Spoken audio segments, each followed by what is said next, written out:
কিভাবে ঘরের ছোট ছোট জিনিসগুলো গুছিয়ে রাখলে ঘরটা সুন্দর পরিপাটি থাকবে।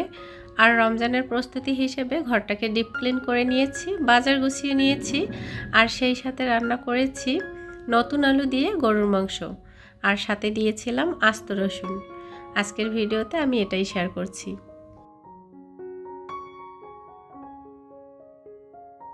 আসসালামু আলাইকুম, আমি আয়েশা সিদ্দিকা। আয়েশা ব্লগ ভেঞ্চার চ্যানেলে আপনাদের সবাইকে স্বাগত জানাই। কাছে এবং দূরে, দেশ এবং দেশের বাহিরে যে যেখান থেকে আমার আজকের ভিডিও দেখছেন, আশা করি অনেক বেশি ভালো আছেন, সুস্থ আছেন। আজকে আরেকটি নতুন ভিডিও আপনাদের সঙ্গে শেয়ার করছি। যারা আমার ভিডিওটি দেখা শুরু করেছেন, প্লিজ একটা লাইক দিয়ে পুরো ভিডিওর সঙ্গে থাকবেন। আশা করি আমার ভিডিওটি আপনাদের কাছে একটু হলেও ভালো লাগবে। এই তো আর মাত্র কয়েকটা দিন পরেই আমাদের পবিত্র রমজান মাস, বছরের একটা সেরা মাস শুরু হয়ে যাচ্ছে। আর এই রমজান মাসকে ঘিরে আমাদের কত রকমের প্রস্তুতি। আল্লাহ যেন আমাদের সবাইকে সুস্থ রাখেন এবং পবিত্র রমজান মাসে বেশি বেশি করে মহান আল্লাহর ইবাদত করা এবং রোজা রাখার তৌফিক দান করেন। আমিন।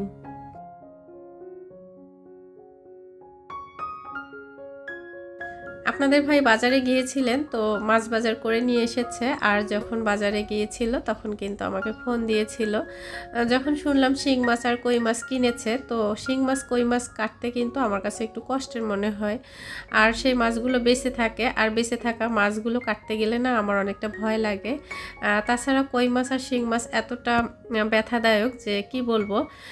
একটু যদি শিং মাছের কাঁটা কোনোভাবে হাতে লেগে যায়, সেটা কিন্তু অনেকটা সময় ধরে যন্ত্রণা করে, ব্যথা করে। তো যাই হোক, শিং মাছ আর কই মাছ সে কেটে নিয়ে এসেছে, আর ইলিশ মাছ নিয়ে এসেছে মিডিয়াম সাইজের। তো বাজার সব গুছিয়ে রেখেছি।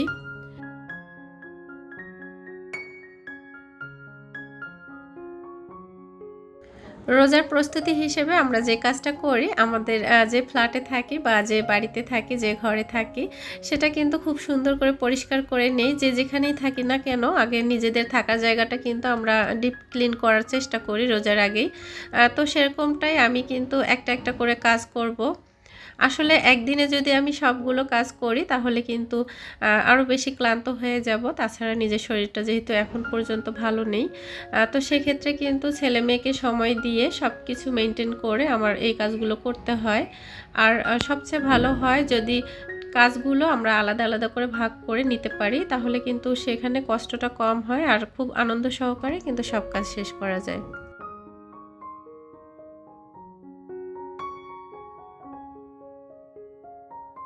আমরা যে ফ্ল্যাটে থাকি সেটা কিন্তু হচ্ছে 2 রুমের। তো ডাইনিং রুম সহ 3টা।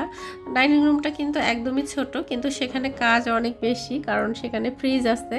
তো ফ্রিজ ক্লিন করতে হবে, ওভেন ক্লিন করতে হবে, সেটা কিন্তু একটু সময়ের বিষয়।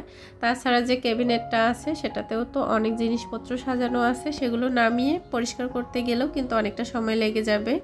একদিনে কিন্তু আসলে এতগুলো কাজ করা সম্ভব না।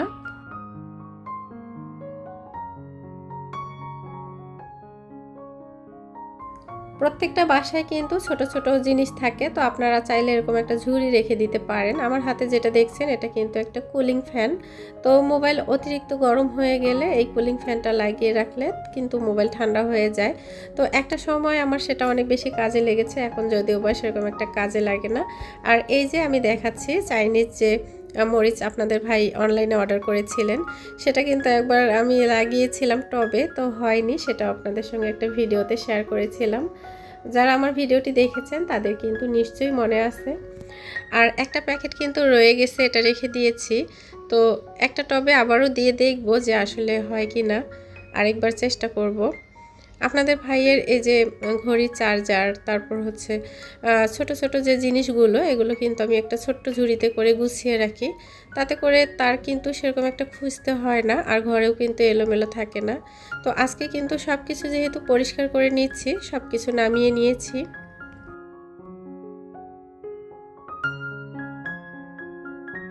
মোবাইলের চার্জার, ঘড়ি, স্টেপলার, দেখা যাচ্ছে ছোট জিনিসগুলো আমাদের কিন্তু প্রতিনিয়ত প্রয়োজন হয়। তবে যদি ছড়ানো ছিটানো থাকে তাহলে রুম কিন্তু দেখতে একদম এলোমেলো লাগে। তো খুব সুন্দর করে যদি এভাবে গুছিয়ে রাখা যায় তাহলে একটা জায়গা থেকে কিন্তু সব কিছু ব্যবহার করা যাবে। তাছাড়া দেখতেও কিন্তু ভালো লাগবে।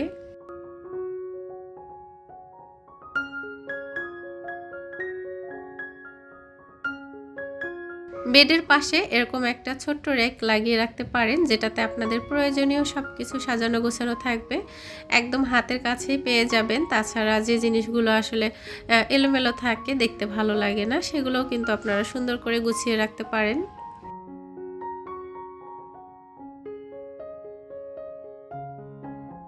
রোজার প্রস্তুতি হিসেবে ঘর গোছানোর কাজটা সবার আগে করে নিতে পারেন। তাতে করে যখন সাজানো গোছানো ঘর থাকবে, তখন কিন্তু অন্যান্য কাজগুলো করতে অনেক বেশি আরামদায়ক হবে।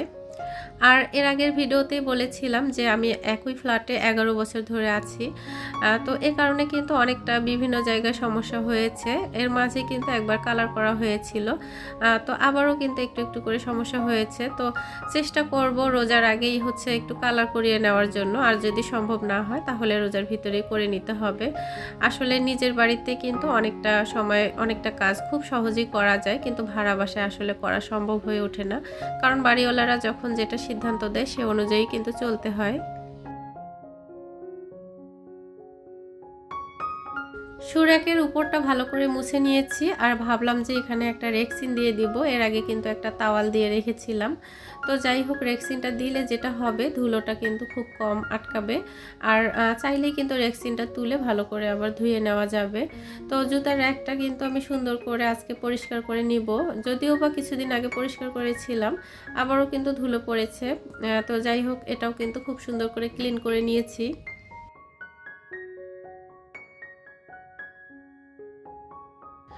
প্রিয় আপুরা, আপনাদের ঘর গোছানোর কাজ সহজ করার জন্য কয়েকটা টিপস আপনাদের সঙ্গে শেয়ার করছি। সেটা হচ্ছে, প্রতিনিয়ত যে জিনিসগুলো আমরা ব্যবহার করি সেটা গুছিয়ে রাখার জন্য অবশ্যই একটা নির্ধারিত জায়গার ব্যবস্থা করতে হবে, যেটাতে করে কিন্তু সব কিছু গুছিয়ে রাখা যাবে। তাতে করে কিন্তু ঘর এলোমেলোটা অনেকটা কম হয়ে যাবে। এই রুমের খাটটাতে আপনাদের ভাই শখ করে টপার ম্যাট্রেস দিয়েছেন। এটা কিন্তু আমরা সবাই কম বেশি চিনি, আর এবার শীতে কিন্তু এটা অনেক বেশি সেল হয়েছে। তো যাই হোক, ফেসবুকে কিন্তু এটা অ্যাভেলেবল, সব সময় কিন্তু এটার অ্যাড দেখা যায়। তো খুব বেশি কমফোর্টেবল এবং আরামদায়ক। তবে বিছানাটা গুছিয়ে রাখলেও মনে হয় যে গুছিয়ে রাখা নেই, এরকমটা মনে হয়, কারণ এটা এতটাই সফট। দেখা যাচ্ছে বাচ্চারা যদি একটু বিছানায় বসে কিংবা শুয়ে থাকে, আবারও কিন্তু বিছানাটা একটু এলোমেলো হয়ে যায় আর কি। তো যাই হোক, আমার এই ঘরে কিন্তু একটা সিঙ্গেল বেড দিয়ে আমি খুব সুন্দর করে ঘরটা সাজিয়ে রাখতে পারতাম, কিন্তু গেস্ট আসলে তখন একটু থাকার অসুবিধা হয়, যার জন্য কিন্তু এই রুমেও ডাবল বেড দিয়েছি। যেদিন ঘর গোছানোর কাজ করি সেদিন কিন্তু রান্নার সেরকম একটা ঝামেলা রাখি না। আজকে আমি মাংস রান্না করব নতুন আলু আর হচ্ছে আস্ত রসুন দিয়ে।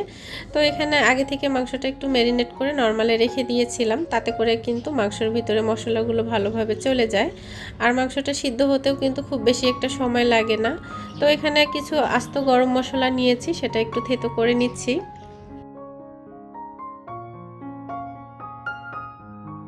রমজান মাসকে কেন্দ্র করে অনেকটা বাজার একবারেই নিয়ে আসেন আপনাদের ভাই, তখন কিন্তু আমার সেগুলো একটু গুছিয়ে নিতে সময়ের প্রয়োজন হয়। তাছাড়া ছেলেমেয়ের তো স্কুল এখন পর্যন্ত খোলা আছে, তো হয়তো বা নির্বাচনের জন্য কয়েকটা দিন ছুটি থাকতে পারে। তো চিন্তা করেছি এর মাঝেই কিন্তু আমি আরও কিছু কাজ গুছিয়ে নিব, তখন একটু দেখা যাচ্ছে ছেলে মেয়েকে নিয়ে স্কুলে যাওয়া আসার চাপটা থাকবে না। তো এর মাঝেই কিন্তু আমার হচ্ছে টার্গেট থাকতে হবে যে আমি এর মাঝেই একদম 80% কাজ কমপ্লিট করে রাখবো। প্রিয় আপুরা, যাদের ঘরে ছোট ছেলে মেয়ে আছে, স্কুলে নিয়ে যাওয়া আসা করতে হয়, তাদের কিন্তু আসলে সেখানে অনেকটা সময় দিতে হয়। তাছাড়া স্কুলে যে হোমওয়ার্ক থাকে সেটা কমপ্লিট করানোর জন্য কিন্তু অনেকটা সময় দিতে হয়। তো তাদের কাছে আমি একটা পরামর্শ দিচ্ছি, আমি যে কাজটা করব, তো 11 তারিখ থেকে 15 তারিখ মেবি সব স্কুলেই বন্ধ থাকবে। এর মাঝেই কিন্তু রমজানের প্রস্তুতিটা আমরা নিয়ে নিতে পারবো খুব সুন্দরভাবেই। এই সময়টা আমরা কাজে লাগাতে পারবো। আর যেহেতু আমরা একদিনে সব কাজ গুছিয়ে করতে পারবো না, সেক্ষেত্রে কিন্তু প্রত্যেকটা দিন ভাগ ভাগ করে প্রত্যেকটা রুম ক্লিনিংয়ের কাজগুলো এবং অন্যান্য কিচেনে যে কাজগুলো থাকে সেগুলো কিন্তু আমরা গুছিয়ে নিতে পারবো। রমজান মাসে যাতে কাজগুলো খুব সহজেই করা যায়, এজন্য কিন্তু আগে থেকে কিছুটা প্রস্তুতি নিতে হয়। এর মধ্যে যখন আপনাদের ভাই মাংসের বাজারটা করে নিয়ে আসেন, তখন সবসময় চেষ্টা করি বক্সে করে মাংসটা ম্যারিনেট করে রাখার জন্য। তাতে করে রান্না করতে কিন্তু খুব বেশি একটা সময় লাগে না, আর ঝামেলাটাও কিন্তু অনেকটা কমে যায়। আমার গত ভিডিওতে অনেক প্রিয় আপুরা অনেক সুন্দর সুন্দর কমেন্ট করেছেন। আসলে আপনাদের লাইক কমেন্টে আমার কাজের উৎসাহ অনেকটাই বেড়ে যায়। তো দেখা যাচ্ছে আমার শরীরটা কিন্তু সেরকম একটা ভালো নেই বা অনেকটা ব্যস্ত আছি। এর মাঝেও কিন্তু চেষ্টা করি আপনাদের সঙ্গে একটু ভিডিও শেয়ার করার জন্য বা কিছু একটা করছি সেই টিপসগুলো কিন্তু শেয়ার করি। তো আপনাদের এই সুন্দর সুন্দর কমেন্টগুলো কিন্তু আমার কাজের উৎসাহ সত্যি অনেকটা বাড়িয়ে দিয়েছে। যারা আমার চ্যানেলটি সাবস্ক্রাইব করে আমার পাশে আছেন তাদের জন্য মন থেকে অনেক ভালোবাসা, অনেক দোয়া রইল। যারা আজ প্রথম আমার চ্যানেলে ভিজিট করেছেন তাদের জন্য মন থেকে অনেক অনেক ভালোবাসা রইল। চাইলে ভালোবেসে চ্যানেলটি সাবস্ক্রাইব করে আমার পাশে থাকতে পারেন। পরবর্তীতে নতুন কোনো ভিডিও আপলোড করলে যেন নোটিফিকেশন পৌঁছে যায় এজন্য অল অপশন চালু রাখতে পারেন। বাংলাদেশের বাহিরেও বিদেশ থেকে কিন্তু অনেক আপুরা আমার ভিডিও দেখেন এবং প্রিয় ভাইয়ারাও ভিডিও দেখেন। তাদের জন্য মন থেকে অনেক ভালোবাসা। তারা অনেক সুন্দর সুন্দর কমেন্ট রেখে আমাকে কিন্তু কাজে অনেক বেশি উৎসাহিত করেছেন। আজকে সাথী আপুর কমেন্টটা আমি পড়ছি। অনেক সুন্দর করে একটা কমেন্ট রেখেছেন। আসসালামু আলাইকুম আপু, তুমি অসুস্থ, দোয়া রইল তোমার জন্য। আল্লাহ যেন তাড়াতাড়ি তোমাকে সুস্থতা দান করেন। মিনি মোগলাই পরোটা অনেক সুন্দর হয়েছে, অনেক ভালো লাগলো। অনেকবার করে এই পরোটা রেসিপিটা দেখে নিলাম। অনেক ধন্যবাদ আপু। ভিডিওতে কিংবা কথার মাঝে যদি কোনো ভুল ত্রুটি থাকে তাহলে প্লিজ ক্ষমা দৃষ্টিতে দেখবেন। আজ এ পর্যন্তই। সবাই ভালো থাকবেন, সুস্থ থাকবেন। আসসালামু আলাইকুম। আল্লাহ হাফেজ।